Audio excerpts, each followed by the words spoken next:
بسم اللہ الرحمن الرحیم، اللہ کے نام سے جو رحمان اور رحیم ہے۔ یا ایہا الذین آمنوا کتب علیکم الصیام کما کتب علی الذین من قبلکم لعلکم تتقون۔ اے لوگو جو ایمان لائے ہو، تم پر روزے فرض کر دیے گئے جس طرح تم سے پہلے انبیاء کے پیروں پر فرض کیے گئے تھے، اس سے توقع ہے کہ تم میں تقویٰ کی صفت پیدا ہوگی۔ اسلام کے اکثر احکام کی طرح روزے کی فرضیت بھی بتدریج عائد کی گئی۔ نبی صلی اللہ علیہ وسلم نے ابتدا میں مسلمانوں کو صرف ہر مہینے 3 دن کے روزے رکھنے کی ہدایت فرمائی تھی، مگر یہ روزے فرض نہ تھے۔ پھر 2 ہجری میں رمضان کے روزوں کا یہ حکم قرآن میں نازل ہوا، مگر اس میں اتنی رعایت رکھی گئی کہ جو لوگ روزے کو برداشت کرنے کی طاقت رکھتے ہوں اور پھر بھی روزہ نہ رکھیں، وہ ہر روزے کے بدلے ایک مسکین کو کھانا کھلا دیا کریں۔ بعد میں دوسرا حکم نازل ہوا اور یہ عام رعایت منسوخ کر دی گئی، لیکن مریض اور مسافر اور حاملہ یا دودھ پلانے والی عورت اور ایسے بوڑھے لوگوں کے لیے جن میں روزے کی طاقت نہ ہو، اس رعایت کو بدستور باقی رہنے دیا گیا، اور انہیں حکم دیا گیا کہ بعد میں جب عذر باقی نہ رہے تو قضا کے اتنے روزے رکھ لیں جتنے رمضان میں ان سے چھوٹ گئے ہیں۔ ایاما معدودات، فمن كان منكم مريضا او على سفر فعدة من ايام اخر، وعلى الذين يطيقونه فدية طعام مسكين، فمن تطوع خيرا فهو خير له، وأن تصوموا خير لكم إن كنتم تعلمون۔ چند مقرر دنوں کے روزے ہیں، اگر تم میں سے کوئی بیمار ہو یا سفر پر ہو تو دوسرے دنوں میں اتنی ہی تعداد پوری کر لے، اور جو لوگ روزہ رکھنے کی قدرت رکھتے ہوں پھر نہ رکھیں تو وہ فدیہ دیں۔ ایک روزے کا فدیہ ایک مسکین کو کھانا کھلانا ہے، اور جو اپنی خوشی سے کچھ زیادہ بھلائی کرے تو یہ اسی کے لیے بہتر ہے۔ لیکن اگر تم سمجھو تو تمہارے حق میں اچھا یہی ہے کہ روزہ رکھو۔ جو اپنی خوشی سے کچھ زیادہ بھلائی کرے، یعنی ایک سے زیادہ آدمیوں کو کھانا کھلائے، یا یہ کہ روزہ بھی رکھے اور مسکین کو کھانا بھی کھلائے۔ لیکن اگر تم سمجھو تو تمہارے حق میں اچھا یہی ہے کہ روزہ رکھو۔ یہاں تک وہ ابتدائی حکم ہے جو رمضان کے روزوں کے متعلق 2 ہجری میں جنگ بدر سے پہلے نازل ہوا تھا۔ اس کے بعد کی آیات اس کے 1 سال بعد نازل ہوئیں اور مناسبت مضمون کی وجہ سے اسی سلسلہ بیان میں شامل کر دی گئیں۔ شہر رمضان الذی انزل فیہ القرآن ھدی للناس وبینات من الھدی والفرقان،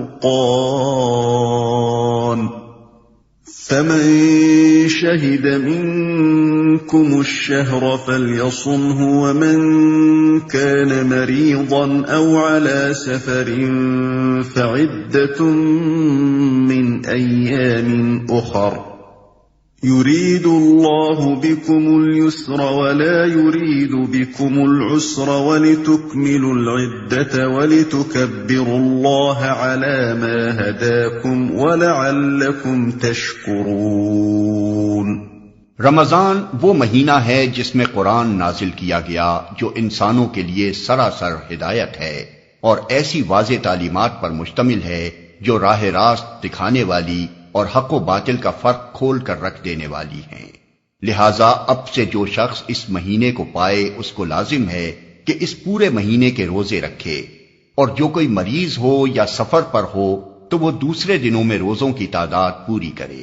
اللہ تمہارے ساتھ نرمی کرنا چاہتا ہے، سختی کرنا نہیں چاہتا، اس لیے یہ طریقہ تمہیں بتایا جا رہا ہے تاکہ تم روزوں کی تعداد پوری کر سکو، اور جس ہدایت سے اللہ نے تمہیں سرفراز کیا ہے اس پر اللہ کی کبریائی کا اظہار و اعتراف کرو اور شکر گزار بنو۔ اور جو کوئی مریض ہو یا سفر پر ہو تو وہ دوسرے دنوں میں روزوں کی تعداد پوری کرے۔ سفر کی حالت میں روزہ رکھنا یا نہ رکھنا آدمی کے اختیار تمیزی پر چھوڑ دیا گیا ہے۔ نبی صلی اللہ علیہ وسلم کے ساتھ جو صحابہ سفر میں جایا کرتے تھے ان میں سے کوئی روزہ رکھتا تھا اور کوئی نہ رکھتا تھا، اور دونوں گروہوں میں سے کوئی دوسرے پر اعتراض نہ کرتا تھا۔ خود آن حضرت صلی اللہ علیہ وسلم نے بھی کبھی سفر میں روزہ رکھا ہے اور کبھی نہیں رکھا ہے۔ ایک سفر کے موقع پر ایک شخص بدحال ہو کر گر گیا اور اس کے گرد لوگ جمع ہو گئے۔ نبی صلی اللہ علیہ وسلم نے یہ حال دیکھ کر دریافت فرمایا، کیا معاملہ ہے؟ عرض کیا گیا، روزے سے ہے۔ فرمایا، یہ نیکی نہیں ہے۔ جنگ کے موقع پر تو آپ حکماً روزے سے روک دیا کرتے تھے تاکہ دشمن سے لڑنے میں کمزوری لاحق نہ ہو۔ حضرت عمر کی روایت ہے کہ ہم نبی صلی اللہ علیہ وسلم کے ساتھ 2 مرتبہ رمضان میں جنگ پر گئے، پہلی مرتبہ جنگ بدر میں اور آخری مرتبہ فتح مکہ کے موقع پر، اور دونوں مرتبہ ہم نے روزے چھوڑ دیے۔ ابن عمر کا بیان ہے کہ فتح مکہ کے موقع پر حضور صلی اللہ علیہ وسلم نے فرما دیا تھا کہ دشمن سے مقابلہ درپیش ہے، روزے چھوڑ دو تاکہ تمہیں لڑنے کی قوت حاصل ہو۔ عام سفر کے معاملے میں یہ بات کہ کتنی مسافت کے سفر پر روزہ چھوڑا جا سکتا ہے حضور کے کسی ارشاد سے واضح نہیں ہوتی، اور صحابہ کرام رضوان اللہ تعالی علیہم اجمعین کا عمل اس باب میں مختلف ہے۔ صحیح یہ ہے کہ جس مسافت پر عرف عام میں سفر کا اطلاق ہوتا ہے اور جس میں مسافرانہ حالت انسان پر طاری ہوتی ہے، وہ افطار کے لیے کافی ہے۔ یہ امر متفق علیہ ہے کہ جس روز آدمی سفر کی ابتدا کر رہا ہو اس دن کا روزہ افطار کر لینے کا اسے اختیار ہے، چاہے تو گھر سے کھانا کھا کر چلے اور چاہے تو گھر سے نکلتے ہی کھا لے، دونوں عمل صحابہ سے ثابت ہیں۔ یہ امر کہ اگر کسی شہر پر دشمن کا حملہ ہو تو کیا لوگ مقیم ہونے کے باوجود جہاد کی خاطر روزہ چھوڑ سکتے ہیں؟ علماء کے درمیان مختلف فی ہے۔ بعض علماء اس کی اجازت نہیں دیتے، مگر علامہ ابن تیمیہ نے نہایت قوی دلائل کے ساتھ فتویٰ دیا تھا کہ ایسا کرنا بالکل جائز ہے۔ اس پر اللہ کی کبریائی کا اظہار و اعتراف کرو اور شکر گزار بنو۔ یعنی اللہ نے صرف رمضان ہی کے دنوں کو روزوں کے لیے مخصوص نہیں کر دیا ہے، بلکہ جو لوگ رمضان میں کسی عذر شرعی کی بنا پر روزے نہ رکھ سکیں ان کے لیے دوسرے دنوں میں اس کی قضا کر لینے کا راستہ بھی کھول دیا ہے، تاکہ قرآن کی جو نعمت اس نے تم کو دی ہے اس کا شکر ادا کرنے کے قیمتی موقع سے تم محروم نہ رہ جاؤ۔ یہاں یہ بات بھی سمجھ لینی چاہیے کہ رمضان کے روزوں کو صرف عبادت اور صرف تقویٰ کی تربیت ہی نہیں قرار دیا گیا ہے، بلکہ انہیں مزید برآں اس عظیم الشان نعمت ہدایت پر اللہ تعالیٰ کا شکریہ بھی ٹھہرایا گیا ہے جو قرآن کی شکل میں اس نے ہمیں عطا فرمائی ہے۔ حقیقت یہ ہے کہ ایک دانش مند انسان کے لیے کسی نعمت کی شکر گزاری اور کسی احسان کے اعتراف کی بہترین صورت اگر ہو سکتی ہے تو وہ صرف یہی ہے کہ وہ اپنے آپ کو اس مقصد کی تکمیل کے لیے زیادہ سے زیادہ تیار کرے جس کے لیے عطا کرنے والے نے وہ نعمت عطا کی ہو۔ قرآن ہم کو اس لیے عطا فرمایا گیا ہے کہ ہم اللہ تعالیٰ کی رضا کا راستہ جان کر خود اس پر چلیں اور دنیا کو اس پر چلائیں۔ اس مقصد کے لیے ہم کو تیار کرنے کا بہترین ذریعہ روزہ ہے، لہذا نزول قرآن کے مہینے میں ہماری روزہ داری صرف عبادت ہی نہیں ہے اور صرف اخلاقی تربیت بھی نہیں ہے، بلکہ اس کے ساتھ خود اس نعمت قرآن کی بھی صحیح اور موضوع شکر گزاری ہے۔ وَإِذَا سَأَلَكَ عِبَادِي عَنِّي فَإِنِّي قَرِيبٌ أُجِيبُ دَعْوَةَ الدَّاعِ إِذَا دَعَانِ فَلْيَسْتَجِيبُوا لِي وَلْيُؤْمِنُوا بِي لَعَلَّهُمْ يَرْشُدُونَ۔ اور اے نبی، میرے بندے اگر تم سے میرے متعلق پوچھیں تو انہیں بتا دو کہ میں ان سے قریب ہی ہوں۔ پکارنے والا جب مجھے پکارتا ہے میں اس کی پکار سنتا اور جواب دیتا ہوں، لہٰذا انہیں چاہیے کہ میری دعوت پر لبیک کہیں اور مجھ پر ایمان لائیں۔ یہ بات تم انہیں سنا دو شاید کہ وہ راہ راست پالیں۔ لہٰذا انہیں چاہیے کہ میری دعوت پر لبیک کہیں اور مجھ پر ایمان لائیں۔ یعنی اگرچہ تم مجھے دیکھ نہیں سکتے اور نہ اپنے حواس سے مجھ کو محسوس کر سکتے ہو، لیکن یہ خیال نہ کرو کہ میں تم سے دور ہوں، نہیں، میں اپنے ہر بندے سے اتنا قریب ہوں کہ جب وہ چاہے مجھ سے عرض معروض کر سکتا ہے، حتیٰ کہ دل ہی دل میں وہ جو کچھ مجھ سے گزارش کرتا ہے میں اسے بھی سن لیتا ہوں، اور صرف سنتا ہی نہیں فیصلہ بھی صادر کرتا ہوں۔ جن بے حقیقت اور بے اختیار ہستیوں کو تم نے اپنی نادانی سے الہ اور رب قرار دے رکھا ہے، ان کے پاس تو تمہیں دوڑ دوڑ کر جانا پڑتا ہے، اور پھر بھی نہ وہ تمہاری شنوائی کر سکتے ہیں اور نہ ان میں یہ طاقت ہے کہ تمہاری درخواستوں پر کوئی فیصلہ صادر کر سکیں۔ مگر میں کائنات بے پایاں کا فرما روائے مطلق، تمام اختیارات اور تمام طاقتوں کا مالک تم سے اتنا قریب ہوں کہ تم خود بغیر کسی واسطے اور وسیلے اور سفارش کے براہ راست ہر وقت اور ہر جگہ مجھ تک اپنی عرضیاں پہنچا سکتے ہو۔ لہذا تم اپنی اس نادانی کو چھوڑ دو کہ ایک ایک بے اختیار بناوٹی خدا کے در پر مارے مارے پھرتے ہو۔ میں جو دعوت تمہیں دے رہا ہوں اس پر لبیک کہہ کر میرا دامن پکڑ لو، میری طرف رجوع کرو، مجھ پر بھروسہ کرو اور میری بندگی و اطاعت میں آ جاؤ۔ یہ بات تم انہیں سنا دو شاید کہ وہ راہ راست پالیں۔ یعنی تمہارے ذریعے سے یہ حقیقت حال معلوم کر کے ان کی آنکھیں کھل جائیں اور وہ اس صحیح رویے کی طرف آ جائیں جس میں ان کی اپنی ہی بھلائی ہے۔ أحل لكم ليلة الصيام الرفث إلى نسائكم هن لباس لكم وأنتم لباس لهن علم الله أنكم كنتم تختانون أنفسكم فتاب عليكم وعفى عنكم فالآن باشروهن وابتغوا ما كتب الله لكم وكلوا واشربوا حتى يتبين لكم الخيط الأبيض من الخيط الأسود من الفجر ثم أتموا الصيام إلى الليل ولا تباشروهن وأنتم عاكفون في المساجد تلك حدود الله فلا تقربوها كذلك يبين الله آياته للناس لعلهم يتقون۔ تمہارے لیے روزوں کے زمانے میں راتوں کو اپنی بیویوں کے پاس جانا حلال کر دیا گیا ہے، وہ تمہارے لیے لباس ہیں اور تم ان کے لیے۔ اللہ کو معلوم ہو گیا کہ تم لوگ چپکے چپکے اپنے آپ سے خیانت کر رہے تھے، مگر اس نے تمہارا قصور معاف کر دیا اور تم سے درگزر فرمایا۔ اب تم اپنی بیویوں کے ساتھ شب باشی کرو اور جو لطف اللہ نے تمہارے لیے جائز کر دیا ہے اسے حاصل کرو۔ نیز راتوں کو کھاؤ پیو یہاں تک کہ تم کو سیاہی شب کی دھاری سے سپیدہ صبح کی دھاری نمایاں نظر آ جائے، تب یہ سب کام چھوڑ کر رات تک اپنا روزہ پورا کرو، اور جب تم مسجدوں میں معتکف ہو تو بیویوں سے مباشرت نہ کرو، یہ اللہ کی باندھی ہوئی حدیں ہیں، ان کے قریب نہ پھٹکنا۔ اس طرح اللہ اپنے احکام لوگوں کے لیے بصراحت بیان کرتا ہے، توقع ہے کہ وہ غلط رویے سے بچیں گے۔ وہ تمہارے لیے لباس ہیں اور تم ان کے لیے، یعنی جس طرح لباس اور جسم کے درمیان کوئی پردہ نہیں رہ سکتا بلکہ دونوں کا باہمی تعلق و اتصال بالکل غیر منفک ہوتا ہے، اسی طرح تمہارا اور تمہاری بیویوں کا تعلق بھی ہے۔ جو لطف اللہ نے تمہارے لیے جائز کر دیا ہے اسے حاصل کرو۔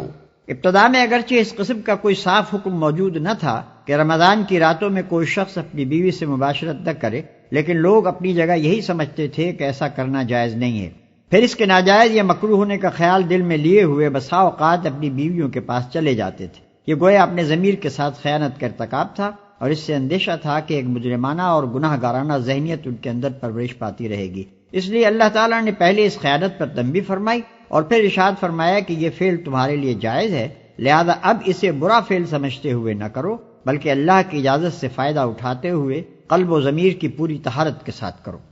راتوں کو کھاؤ پیو، اس بارے میں بھی لوگ ابتداء غلط فہمی میں تھے۔ کسی کا خیال تھا کہ عشاء کی نماز پڑھنے کے بعد سے کھانا پینا حرام ہو جاتا ہے، اور کوئی یہ سمجھتا تھا کہ رات کو جب تک آدمی جاگ رہا ہو کھا پی سکتا ہے، جہاں سو گیا پھر دوبارہ اٹھ کر وہ کچھ نہیں کھا سکتا۔ یہ احکام لوگوں نے خود اپنے ذہن میں سمجھ رکھے تھے اور اس کی وجہ سے بسا اوقات بڑی تکلیفیں اٹھاتے تھے۔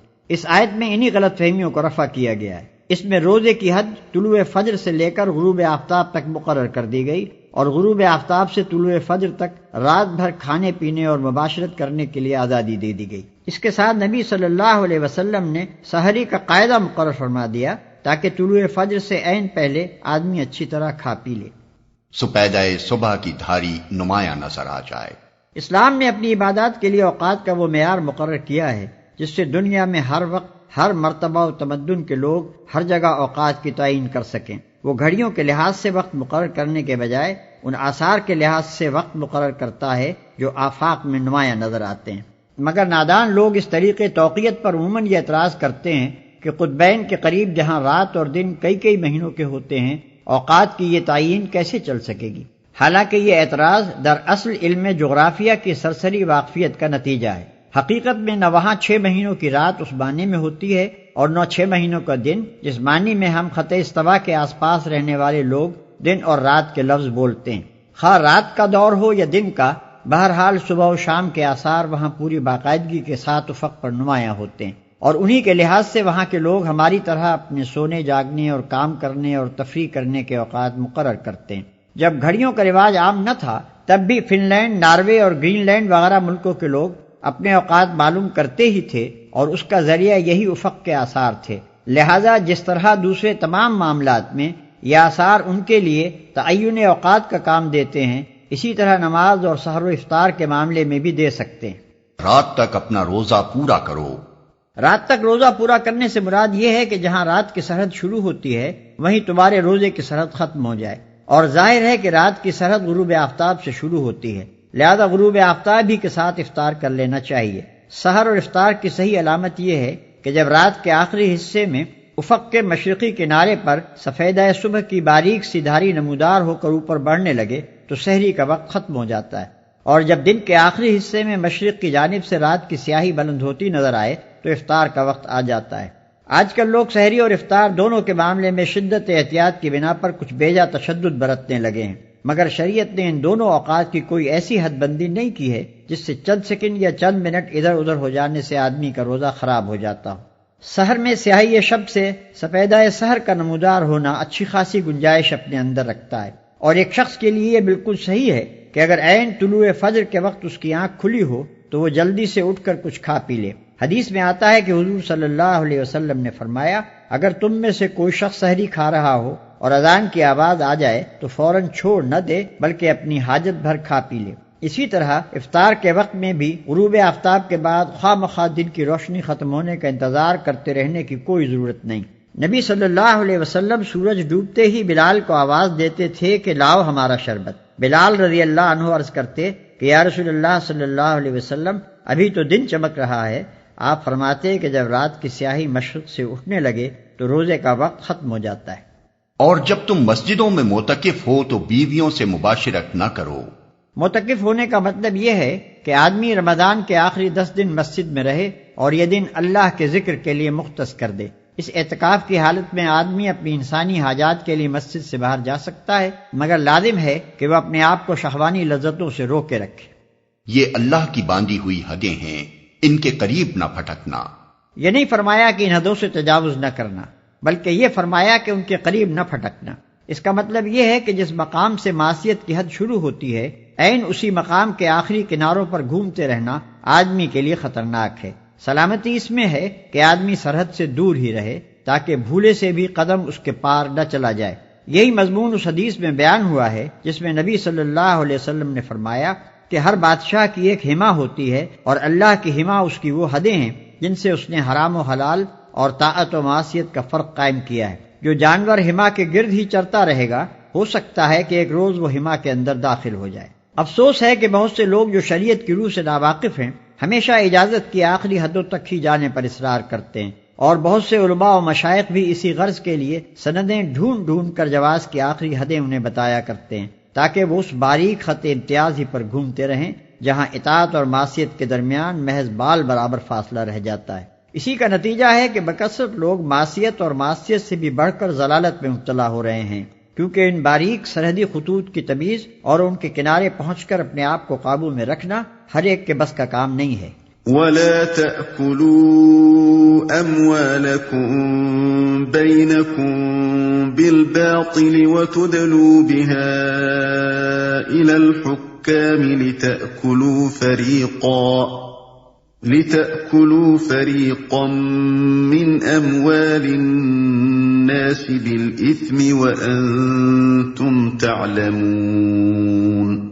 اور تم لوگ نہ تو آپس میں ایک دوسرے کے مال ناروا طریقے سے کھاؤ اور نہ حاکموں کے آگے ان کو اس غرض کے لیے پیش کرو کہ تمہیں دوسرے کے مال کا کوئی حصہ قصداً ظالمانہ طریقے سے کھانے کا موقع مل جائے۔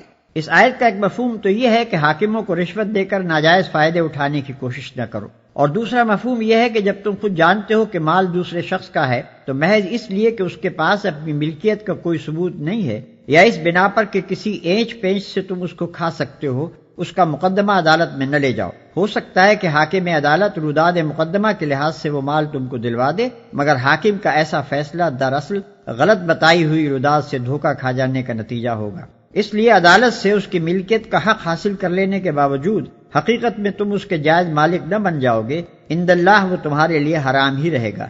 یعنی میں بہرحال ایک انسان ہی تو ہوں، ہو سکتا ہے کہ تم ایک مقدمہ میرے پاس لاؤ اور تم میں سے ایک فریق دوسرے کی بنسبت زیادہ چرب زبان ہو اور اس کے دلائل سن کر میں اس کے حق میں فیصلہ کر دوں، مگر یہ سمجھ لو کہ اگر اس طرح اپنے کسی بھائی کے حق میں سے کوئی چیز تم نے میرے فیصلے کے ذریعے سے حاصل کی تو دراصل تم دوزخ کا ایک ٹکڑا حاصل کرو گے۔ يسألونك عن الأهلة قل هي مواقيت للناس والحج وليس البر بأن تأتوا البيوت من ظهورها ولكن البر من اتقى وأتوا البيوت من أبوابها واتقوا الله لعلكم تفلحون۔ لوگ تم سے چاند کی گھٹتی بڑھتی صورتوں کے متعلق پوچھتے ہیں، کہو یہ لوگوں کے لیے تاریخوں کی تعیین کی اور حج کی علامتیں ہیں۔ نیز ان سے کہو یہ کوئی نیکی کا کام نہیں ہے کہ تم اپنے گھروں میں پیچھے کی طرف سے داخل ہوتے ہو، نیکی تو اصل میں یہ ہے کہ آدمی اللہ کی ناراضی سے بچے، لہذا تم اپنے گھروں میں دروازے ہی سے آیا کرو، البتہ اللہ سے ڈرتے رہو، شاید کہ تمہیں فلاح نصیب ہو جائے۔ یہ لوگوں کے لیے تاریخوں کی تعیین کی اور حج کی علامتیں ہیں۔ چاند کا گھٹنا بڑھنا ایک ایسا منظر ہے جس نے ہر زمانے میں انسان کی توجہ کو اپنی طرف کھینچا ہے، اور اس کے متعلق طرح طرح کے اوہام و تخیلات اور رسوم دنیا کی قوموں میں رائج رہے ہیں اور اب تک رائج ہیں۔ اہل عرب میں بھی اس قسم کے اوہام موجود تھے۔ چاند سے اچھے یا برے شگون لینا، بعض تاریخوں کو سعد اور بعض کو نحس سمجھنا، کسی تاریخ کو سفر کے لیے اور کسی کو ابتدائے کار کے لیے اور کسی کو شادی بیاہ کے لیے منحوس یا مسعود خیال کرنا، اور یہ سمجھنا کہ چاند کے طلوع و غروب اور اس کی کمی و بیشی اور اس کی حرکت اور اس کے گہن کا کوئی اثر انسانی قسمتوں پر پڑتا ہے، یہ سب باتیں دوسری جاہل قوموں کی طرح اہل عرب میں بھی پائی جاتی تھیں، اور اس سلسلے میں مختلف توہم پرستانہ رسمیں ان میں رائج تھیں۔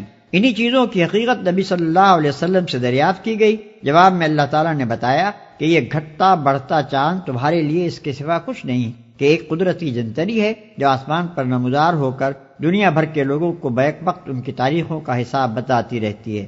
حج کا ذکر خاص طور پر اس لیے فرمایا کہ عرب کی مذہبی، تمدنی اور معاشی زندگی میں اس کی اہمیت سب سے بڑھ کر تھی۔ سال کے 4 مہینے حج اور عمرے سے وابستہ تھے۔ ان مہینوں میں لڑائیاں بند رہتی، راستے محفوظ ہوتے اور امن کی وجہ سے کاروبار فروغ پاتے تھے۔ لہذا تم اپنے گھروں میں دروازے ہی سے آیا کرو، البتہ اللہ سے ڈرتے رہو، شاید کہ تمہیں فلاح نصیب ہو جائے۔ من جملہ ان توہم پرستانہ رسموں کے جو عرب میں رائج تھیں، ایک یہ بھی تھی کہ جب حج کے لیے احرام باندھ لیتے تو اپنے گھروں میں دروازے سے داخل نہ ہوتے تھے، بلکہ پیچھے سے دیوار کود کر یا دیوار میں کھڑکی سی بنا کر داخل ہوتے تھے۔ نیز سفر سے واپس آ کر بھی گھروں میں پیچھے سے داخل ہوا کرتے تھے۔ اس آیت میں نہ صرف اس رسم کی تردید کی گئی ہے بلکہ تمام اوہام پر یہ کہہ کر ضرب لگائی گئی ہے کہ نیکی دراصل اللہ سے ڈرنے اور اس کے احکام کی خلاف ورزی سے بچنے کا نام ہے۔ ان بے معنی رسموں کو نیکی سے کوئی واسطہ نہیں جو محض باپ دادا کی اندھی تقلید میں برتی جا رہی ہیں اور جن کا انسان کی سعادت و شقاوت سے کوئی تعلق نہیں ہے۔ وَقَاتِلُوا فِي سَبِيلِ اللَّهِ الَّذِينَ يُقَاتِلُونَكُمْ وَلَا تَعْتَدُوا إِنَّ اللَّهَ لَا يُحِبُّ الْمُعْتَدِينَ۔ اور تم اللہ کی راہ میں ان لوگوں سے لڑو جو تم سے لڑتے ہیں، مگر زیادتی نہ کرو کہ اللہ زیادتی کرنے والوں کو پسند نہیں کرتا۔ اور تم اللہ کی راہ میں ان لوگوں سے لڑو جو تم سے لڑتے ہیں، یعنی جو لوگ خدا کے کام میں تمہارا راستہ روکتے ہیں اور اس بنا پر تمہارے دشمن بن گئے ہیں کہ تم خدا کی ہدایت کے مطابق نظام زندگی کی اصلاح کرنا چاہتے ہو اور اس اصلاحی کام کی مزاحمت میں جبر و ظلم کی طاقتیں استعمال کر رہے ہیں، ان سے جنگ کرو۔ اس سے پہلے جب تک مسلمان کمزور اور منتشر تھے ان کو صرف تبلیغ کا حکم تھا اور مخالفین کے ظلم و ستم پر صبر کرنے کی ہدایت کی جاتی تھی۔ اب مدینے میں ان کی چھوٹی سی شہری ریاست بن جانے کے بعد پہلی مرتبہ حکم دیا جا رہا ہے کہ جو لوگ اس دعوت اصلاح کی راہ میں مسلح مزاحمت کرتے ہیں ان کو تلوار کا جواب تلوار سے دو۔ اس کے بعد ہی جنگ بدر پیش آئی اور لڑائیوں کا سلسلہ شروع ہو گیا۔ مگر زیادتی نہ کرو کہ اللہ زیادتی کرنے والوں کو پسند نہیں کرتا۔ یعنی تمہاری جنگ نہ تو اپنی مادی اغراض کے لیے ہو، نہ ان لوگوں پر ہاتھ اٹھاؤ جو دین حق کی راہ میں مزاحمت نہیں کرتے اور نہ لڑائی میں جاہلیت کے طریقے استعمال کرو۔ عورتوں اور بچوں اور بوڑھوں اور زخمیوں پر دست درازی کرنا، دشمن کے مقتولوں کا مسئلہ کرنا، کھیتوں اور مویشیوں کو خامخواہ برباد کرنا اور دوسرے تمام وحشیانہ اور ظالمانہ افعال حد سے گزرنے کی تعریف میں آتے ہیں، اور حدیث میں ان سب کی ممانعت وارد ہے۔ آیت کا منشا یہ ہے کہ قوت کا استعمال وہی کیا جائے جہاں وہ ناگزیر ہو، اور اسی حد تک کیا جائے جتنی اس کی ضرورت ہو۔ وَاقْتُلُوهُمْ حَيْثُ ثَقِفْتُمُوهُمْ وَأَخْرِجُوهُمْ مِنْ حَيْثُ أَخْرَجُوكُمْ وَالْفِتْنَةُ أَشَدُّ مِنَ الْقَتْلِ وَلَا تُقَاتِلُوهُمْ عِندَ الْمَسْجِدِ الْحَرَامِ حَتَّى يُقَاتِلُوكُمْ فِيهِ فَإِن قَاتَلُوكُمْ فَاقْتُلُوهُمْ كَذَلِكَ جَزَاءُ الْكَافِرِينَ۔ ان سے لڑو جہاں بھی تمہارا ان سے مقابلہ پیش آئے، اور انہیں نکالو جہاں سے انہوں نے تم کو نکالا ہے، اس لیے کہ قتل اگرچہ برا ہے مگر فتنہ اس سے بھی زیادہ برا ہے۔ اور مسجد حرام کے قریب جب تک وہ تم سے نہ لڑیں تم بھی نہ لڑو، مگر جب وہ وہاں لڑنے سے نہ چوکیں تو تم بھی بے تکلف انہیں مارو، کہ ایسے کافروں کی یہی سزا ہے۔ اس لیے کہ قتل اگرچہ برا ہے مگر فتنہ اس سے بھی زیادہ برا ہے۔ یہاں فتنے کا لفظ اسی معنی میں استعمال ہوا ہے جس میں انگریزی کا لفظ پرسیکیوشن استعمال ہوتا ہے، یعنی کسی گروہ یا کسی شخص کو محض اس بنا پر ظلم و ستم کا نشانہ بنانا کہ اس نے رائج الوقت خیالات و نظریات کی جگہ کچھ دوسرے خیالات و نظریات کو حق پا کر قبول کر لیا ہے، اور وہ تنقید و تبلیغ کے ذریعے سے سوسائٹی کے موجود الوقت نظام میں اصلاح کی کوشش کرتا ہے۔ آیت کا منشا یہ ہے کہ بلا شبہ انسانی خون بہانا بہت برا فعل ہے، لیکن جب کوئی انسانی گروہ زبردستی اپنا فکری استبداد دوسروں پر مسلط کرے اور لوگوں کو قبول حق سے بجبر روکے اور اصلاح و تغیر کی جائز و معقول کوششوں کا مقابلہ دلائل سے کرنے کے بجائے حیوانی طاقت سے کرنے لگے تو وہ قتل کی بنسبت زیادہ سخت برائی کا ارتکاب کرتا ہے، اور ایسے گروہ کو بزور شمشیر ہٹا دینا بالکل جائز ہے۔ فَإِنِ انتهوا فَإِنَّ اللَّهَ غَفُورٌ رَّحِيمٌ۔ پھر اگر وہ باز آ جائیں تو جان لو کہ اللہ معاف کرنے والا اور رحم فرمانے والا ہے۔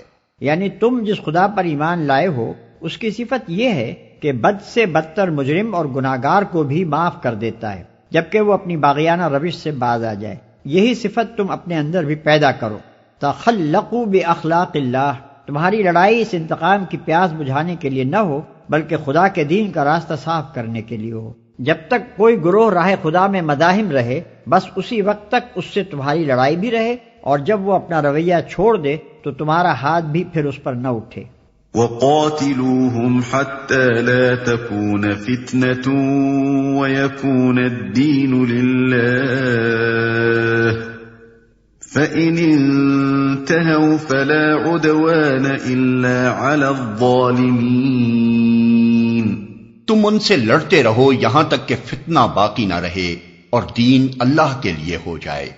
پھر اگر وہ باز آ جائیں تو سمجھ لو کہ ظالموں کے سوا اور کسی پر دست درازی روا نہیں، یہاں تک کہ فتنہ باقی نہ رہے اور دین اللہ کے لیے ہو جائے۔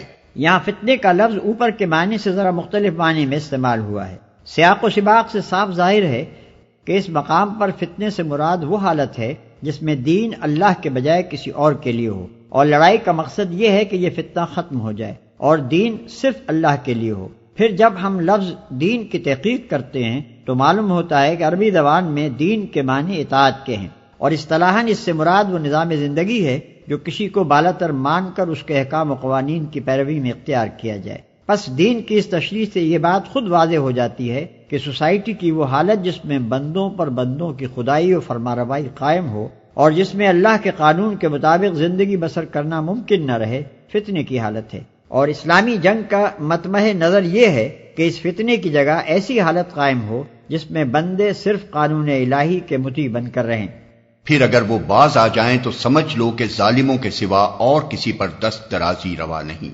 باز آ جانے سے مراد کافروں کا اپنے کفر و شرک سے باز آ جانا نہیں بلکہ فتنے سے باز آ جانا ہے۔ کافر، مشرک، دہریے ہر ایک کو اختیار ہے کہ اپنا جو عقیدہ رکھتا ہے رکھے اور جس کی چاہے عبادت کرے یا کسی کی نہ کرے۔ اس گمراہی سے اس کو نکالنے کے لیے ہم اسے فہمائش اور نصیحت کریں گے مگر اس سے لڑیں گے نہیں، لیکن اسے یہ حق ہرگز نہیں ہے کہ خدا کی زمین پر خدا کے قانون کے بجائے اپنے باطل قوانین جاری کرے اور خدا کے بندوں کو غیر از خدا کسی کا بندہ بنائے۔ اس فتنے کو دفع کرنے کے لیے حسب موقع اور حسب امکان تبلیغ اور شمشیر دونوں سے کام لیا جائے گا، اور مومن اس وقت تک چین سے نہ بیٹھے گا جب تک کفار اپنے اس فتنے سے باز نہ آ جائیں۔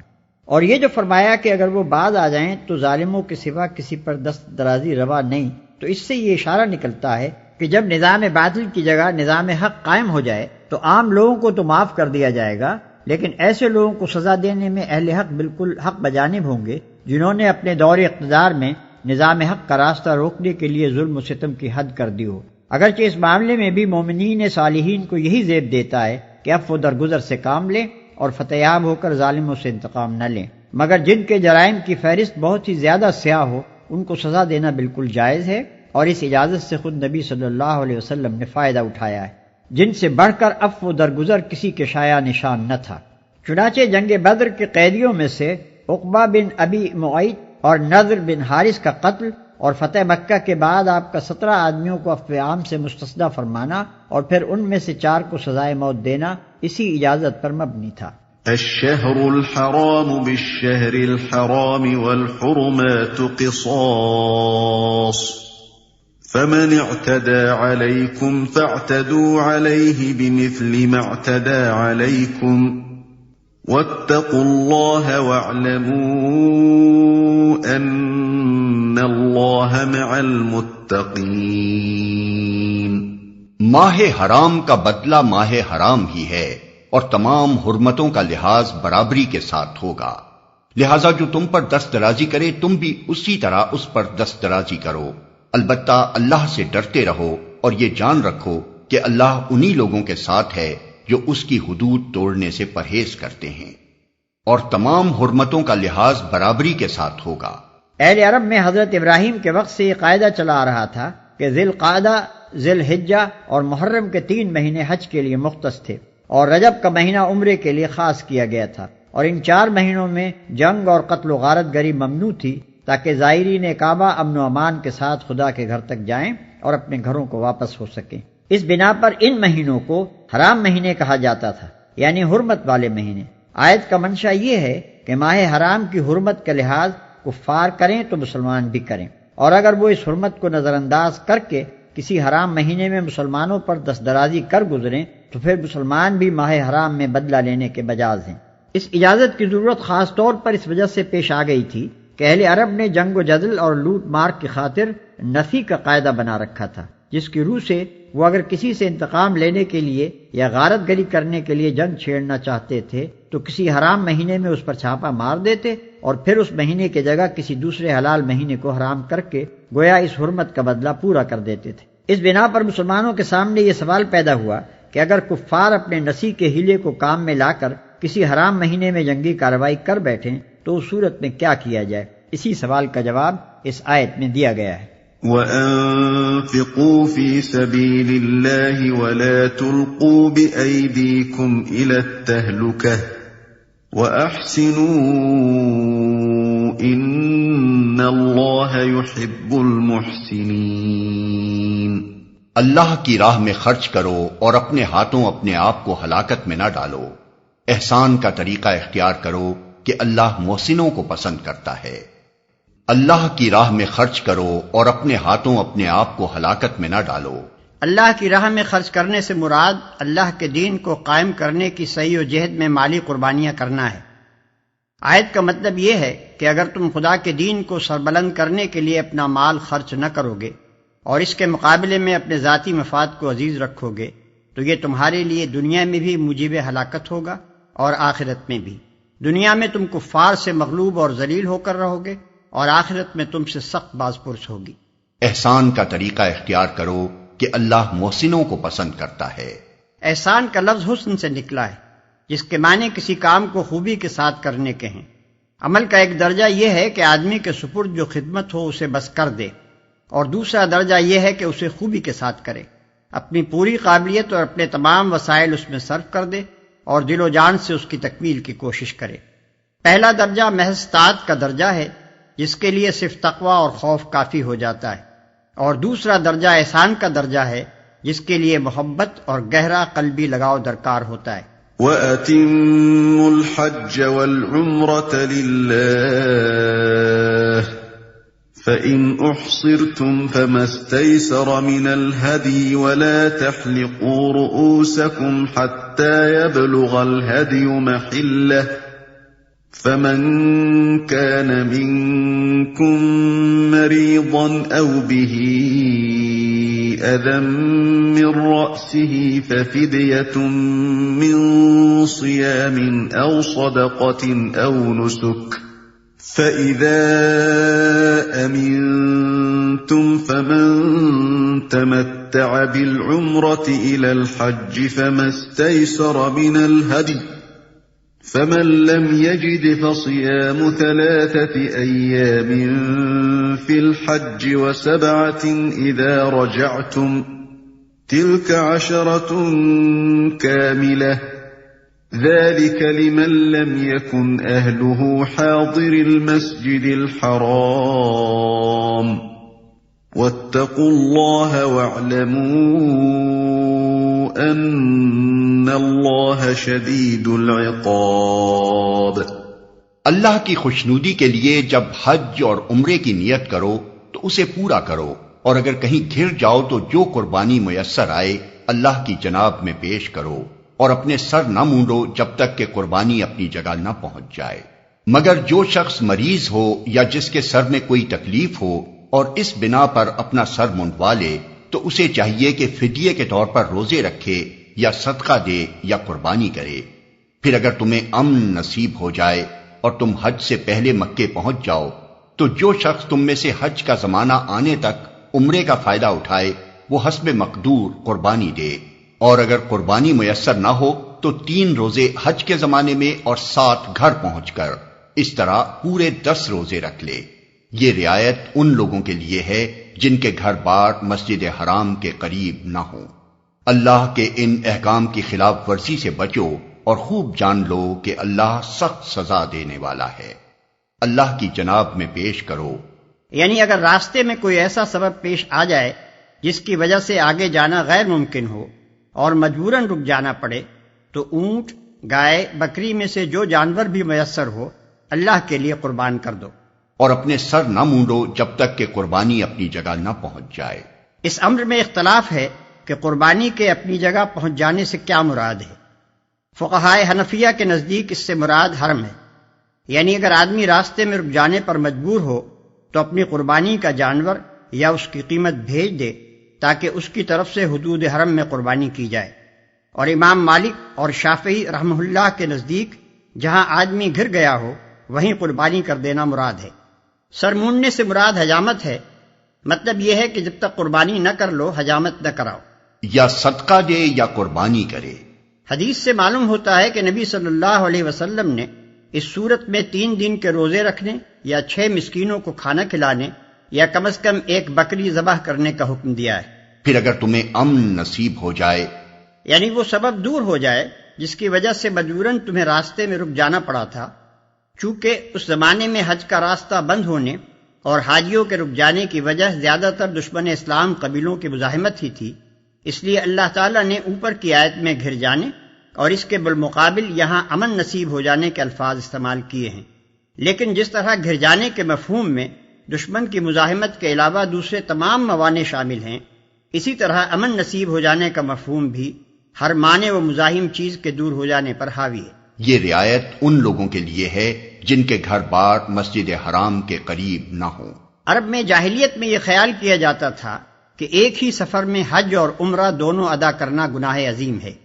ان کی خود ساختہ شریعت میں عمرے کے لیے الگ اور حج کے لیے الگ سفر کرنا ضروری تھا۔ اللہ تعالیٰ نے اس قید کو اڑا دیا اور باہر سے آنے والوں کے ساتھ یہ رعایت فرمائی کہ وہ ایک ہی سفر میں عمرہ اور حج دونوں کر لیں۔ البتہ جو لوگ مکہ کے آس پاس میقاتوں کی حدود کے اندر رہتے ہوں انہیں اس رعایت سے مستثنا کر دیا، کیونکہ ان کے لیے عمرے کا سفر الگ اور حج کا سفر الگ کرنا کچھ مشکل نہیں۔ حج کا زمانہ آنے تک عمرے کا فائدہ اٹھانے سے مراد یہ ہے کہ آدمی عمرہ کر کے احرام کھول لے اور ان پابندیوں سے آزاد ہو جائے جو احرام کی حالت میں لگائی گئی ہیں، پھر جب حج کے دن آئے تو السرن و احرام باندھ لے۔ الحج أشهر معلومات فمن فرض فيهن الحج فلا رفث ولا فسوق ولا جدال في الحج وما تفعلوا من خير يعلمه الله وتزودوا فإن خير الزاد التقوى واتقون يا أولي الألباب۔ حج کے مہینے سب کو معلوم ہیں۔ جو شخص ان مقرر مہینوں میں حج کی نیت کرے اسے خبردار رہنا چاہیے کہ حج کے دوران میں اس سے کوئی شہوانی فعل، کوئی بدعملی، کوئی لڑائی جھگڑے کی بات سرزد نہ ہو، اور جو نیک کام تم کرو گے وہ اللہ کے علم میں ہوگا۔ سفر حج کے ساتھ زاد راہ لے جاؤ، اور سب سے بہتر زاد راہ پرہیزگاری ہے، بس اے ہوش مندو میری نافرمانی سے پرہیز کرو۔ کوئی شہوانی فعل، احرام کی حالت میں میاں اور بیوی کے درمیان نہ صرف تعلق زن و شو ممنوع ہے بلکہ ان کے درمیان کوئی ایسی گفتگو بھی نہ ہونی چاہیے جو رغبت شہوانی پر مبنی ہو۔ کوئی بدعملی، تمام معصیت کے افعال اگرچہ بجائے خود ناجائز ہیں لیکن احرام کی حالت میں ان کا گناہ بہت سخت ہے۔ کوئی لڑائی جھگڑے کی بات سرزد نہ ہو، حتیٰ کہ خادم کو ڈانٹنا تک جائز نہیں۔ بس اے ہوش مندو میری نافرمانی سے پرہیز کرو۔ جاہلیت کے زمانے میں حج کے لیے زاد راہ ساتھ لے کر نکلنے کو ایک دنیا دارانہ فعل سمجھا جاتا تھا، اور ایک مذہبی آدمی سے یہ توقع کی جاتی تھی کہ وہ خدا کے گھر کی طرف دنیا کا سامان لیے بغیر جائے گا۔ اس آیت میں ان کے اس غلط خیال کی تردید کی گئی ہے، اور انہیں بتایا گیا ہے کہ زاد راہ نہ لینا کوئی خوبی نہیں ہے۔ اصل خوبی خدا کا خوف اور اس کے احکام کی خلاف ورزی سے اجتناب اور زندگی کا پاکیزہ ہونا ہے۔ جو مسافر اپنے اخلاق درست نہیں رکھتا اور خدا سے بے خوف ہو کر برے اعمال کرتا ہے، وہ اگر زاد راہ ساتھ نہ لے کر محض ظاہر میں فقیری کی نمائش کرتا ہے تو اس کا کوئی فائدہ نہیں۔ خدا اور خلق دونوں کی نگاہ میں وہ ذلیل ہوگا اور اپنے اس مذہبی کام کی بھی توہین کرے گا جس کے لیے وہ سفر کر رہا ہے۔ لیکن اگر اس کے دل میں خدا کا خوف ہو اور اس کے اخلاق درست ہو تو خدا کے ہاں بھی اس کی عزت ہوگی اور خلق بھی اس کا احترام کرے گی، چاہے اس کا توشدان کھانے سے بھرا ہوا ہو۔ ليس عليكم جناح أن تبتغوا فضلا من ربكم فإذا أفضتم من عرفات فاذكروا الله عند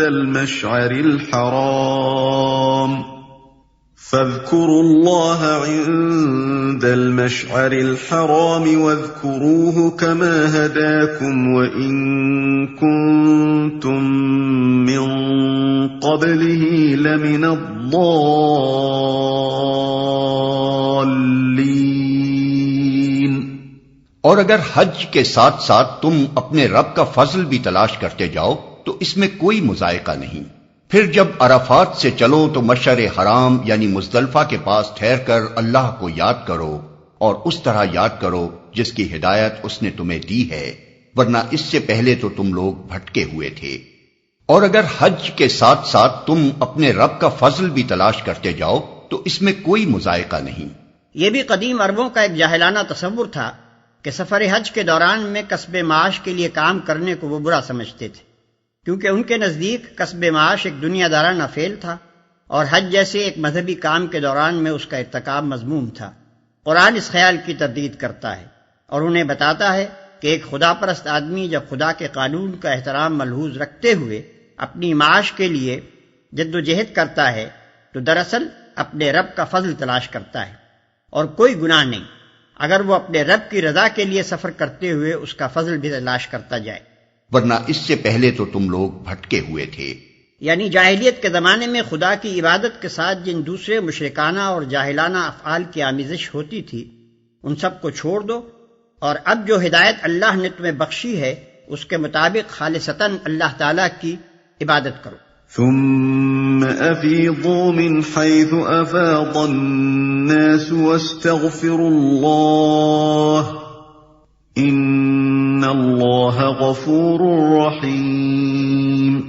پھر جہاں سے اور سب لوگ پلٹتے ہیں وہیں سے تم بھی پلٹو اور اللہ سے معافی چاہو، یقیناً وہ معاف کرنے والا اور رحم فرمانے والا ہے۔ وہیں سے تم بھی پلٹو اور اللہ سے معافی چاہو۔ حضرت ابراہیم و اسماعیل علیہ السلام کے زمانے سے عرب کا معروف طریقہ حج یہ تھا کہ 9 ذی الحجہ کو منا سے عرفات جاتے تھے اور رات کو وہاں سے پلٹ کر مزدلفہ میں ٹھہرتے تھے، مگر بعد کے زمانے میں جب رفتہ رفتہ قریش کی برہمنیت قائم ہو گئی تو انہوں نے کہا ہم اہل حرم ہیں، ہمارے مرتبے سے یہ بات فروتر ہے کہ عام اہل عرب کے ساتھ عرفات تک جائیں۔ چنانچہ انہوں نے اپنے لیے یہ شان امتیاز قائم کی کہ مزدلفہ تک جا کر ہی پلٹ آتے اور عام لوگوں کو عرفات تک جانے کے لیے چھوڑ دیتے تھے۔ پھر یہی امتیاز بنی خزاعہ اور بنی کنانہ اور ان دوسرے قبیلوں کو بھی حاصل ہو گیا جن کے ساتھ قریش کے شادی بیاہ کے رشتے تھے۔ آخر کار نوبت یہاں تک پہنچی کہ جو قبیلے قریش کے حلیف تھے ان کی شان بھی عام عربوں سے اونچی ہو گئی اور انہوں نے بھی عرفات جانا چھوڑ دیا۔ اسی فخر و غرور کا بت اس آیت میں توڑا گیا ہے۔ آیت کا خطاب خاص قریش اور ان کے رشتہ دار اور حلیف قبائل کی طرف ہے، اور خطاب عام ان سب کی طرف ہے جو آئندہ کبھی اس قسم کے امتیازات اپنے لیے مخصوص کرنا چاہیں۔ ان کو حکم دیا جا رہا ہے کہ اور سب لوگ جہاں تک جاتے ہیں انہی کے ساتھ جاؤ، انہی کے ساتھ ٹھہرو، انہی کے ساتھ پلٹو، اور اب تک جاہلیت کے فخر و غرور کی بنا پر سنت ابراہیمی کی جو خلاف ورزی تم کرتے رہے ہو اس پر اللہ سے معافی مانگو۔ فَإِذَا قَضَيْتُم مَّنَاسِكَكُمْ فَاذْكُرُوا اللَّهَ كَذِكْرِكُمْ آبَاءَكُمْ أَوْ أَشَدَّ ذِكْرًا فَمِنَ النَّاسِ مَن يَقُولُ رَبَّنَا آتِنَا فِي الدُّنْيَا وَمَا لَهُ فِي الْآخِرَةِ مِنْ خَلَاقٍ۔ پھر جب اپنے حج کے ارکان ادا کر چکو تو جس طرح پہلے اپنے آباء و اجداد کا ذکر کرتے تھے اسی طرح اب اللہ کا ذکر کرو، بلکہ اس سے بھی بڑھ کر۔ مگر اللہ کو یاد کرنے والے لوگوں میں بھی بہت فرق ہے۔ ان میں سے کوئی تو ایسا ہے جو کہتا ہے کہ اے ہمارے رب ہمیں دنیا ہی میں سب کچھ دے دے، ایسے شخص کے لیے آخرت میں کوئی حصہ نہیں۔ اسی طرح اب اللہ کا ذکر کرو، بلکہ اس سے بھی بڑھ کر۔ اہل عرب حج سے فارغ ہو کر منا میں جلسے کرتے تھے جن میں ہر قبیلے کے لوگ اپنے باپ دادا کے کارنامے فخر کے ساتھ بیان کرتے اور اپنی بڑائی کی ڈینگیں مارتے تھے۔ اس پر فرمایا جا رہا ہے کہ ان جاہلانہ باتوں کو چھوڑو، پہلے جو وقت فضولیات میں صرف کرتے تھے اب اسے اللہ کی یاد اور اس کے ذکر میں صرف کرو۔ اس ذکر سے مراد زمانہ قیام منا کا ذکر ہے۔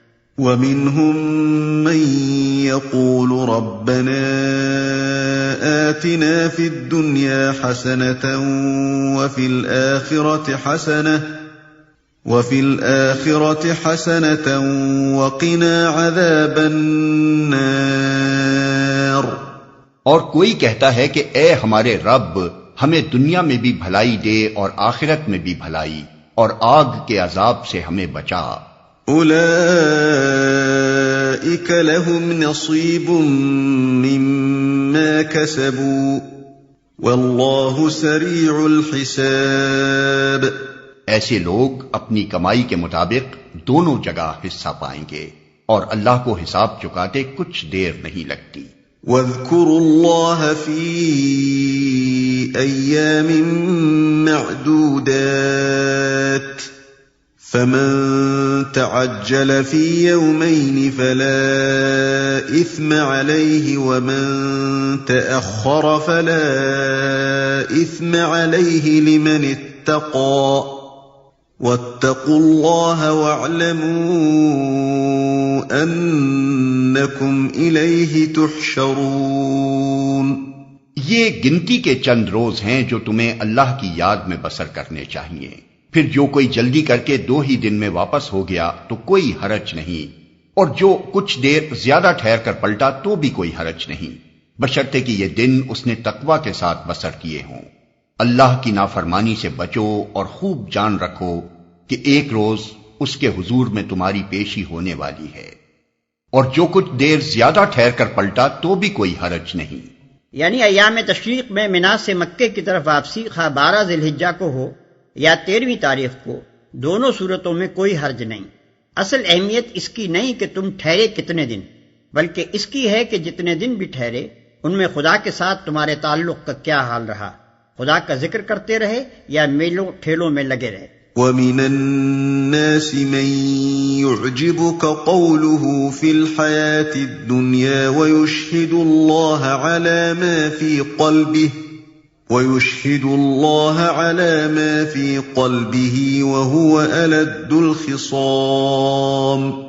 انسانوں میں کوئی تو ایسا ہے جس کی باتیں دنیا کی زندگی میں تمہیں بہت بھلی معلوم ہوتی ہیں، اور اپنی نیک نیتی پر وہ بار بار خدا کو گواہ ٹھہراتا ہے، مگر حقیقت میں وہ بدترین دشمن حق ہوتا ہے، اور اپنی نیک نیتی پر وہ بار بار خدا کو گواہ ٹھہراتا ہے۔ یعنی کہتا ہے خدا شاہد ہے کہ میں محض طالب خیر ہوں، اپنی ذاتی غرض کے لیے نہیں بلکہ صرف حق اور صداقت کے لیے یا لوگوں کی بھلائی کے لیے کام کر رہا ہوں، مگر حقیقت میں وہ بدترین دشمن حق ہوتا ہے۔ الد الخصام کے معنی ہیں وہ دشمن جو تمام دشمنوں سے زیادہ ٹیڑھا ہو، یعنی جو حق کی مخالفت میں ہر ممکن حربے سے کام لے، کسی جھوٹ، کسی بے ایمانی، کسی غدر و بدعہدی اور کسی ٹیڑھی سے ٹیڑھی چال کو بھی استعمال کرنے میں تأمل نہ کرے۔ وَإِذَا تَوَلَّى سَعَى فِي الْأَرْضِ لِيُفْسِدَ فِيهَا وَيُهْلِكَ الْحَرْثَ وَالنَّسْلَ وَاللَّهُ لَا يُحِبُّ الْفَسَادَ۔ جب اسے اقتدار حاصل ہو جاتا ہے تو زمین میں اس کی ساری دوڑ دھوپ اس لیے ہوتی ہے کہ فساد پھیلائے، کھیتوں کو غارت کرے اور نسل انسانی کو تباہ کرے، حالانکہ اللہ جسے وہ گواہ بنا رہا تھا فساد کو ہرگز پسند نہیں کرتا۔ جب اسے اقتدار حاصل ہو جاتا ہے، اذا تولا کے دو مطلب ہو سکتے ہیں، ایک وہ جو ہم نے متن میں اختیار کیا ہے، اور دوسرا مطلب یہ بھی نکلتا ہے کہ یہ مزے مزے کی دل لبھانے والی باتیں بنا کر جب وہ پلٹتا ہے تو عملاً یہ کرتوت کر دکھاتا ہے۔ وَإِذَا قِيلَ لَهُ اتَّقِ اللَّهَ أَخَذَتْهُ الْعِزَّةُ بِالْإِثْمِ فَحَسْبُهُ جَهَنَّمُ وَلَبِئْسَ الْمِهَادُ۔ اور جب اس سے کہا جاتا ہے کہ اللہ سے ڈر تو اپنے وقار کا خیال اس کو گناہ پر جما دیتا ہے، ایسے شخص کے لیے تو بس جہنم ہی کافی ہے، اور وہ بہت برا ٹھکانہ ہے۔ وَمِنَ النَّاسِ مَن يَشْرِي نَفْسَهُ ابْتِغَاءَ مَرْضَاتِ اللَّهِ وَاللَّهُ رَءُوفٌ بِالْعِبَادِ۔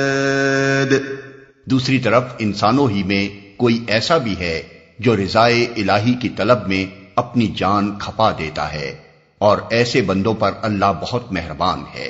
یا ایھا الذین آمنوا ادخلوا فی السلم کافۃ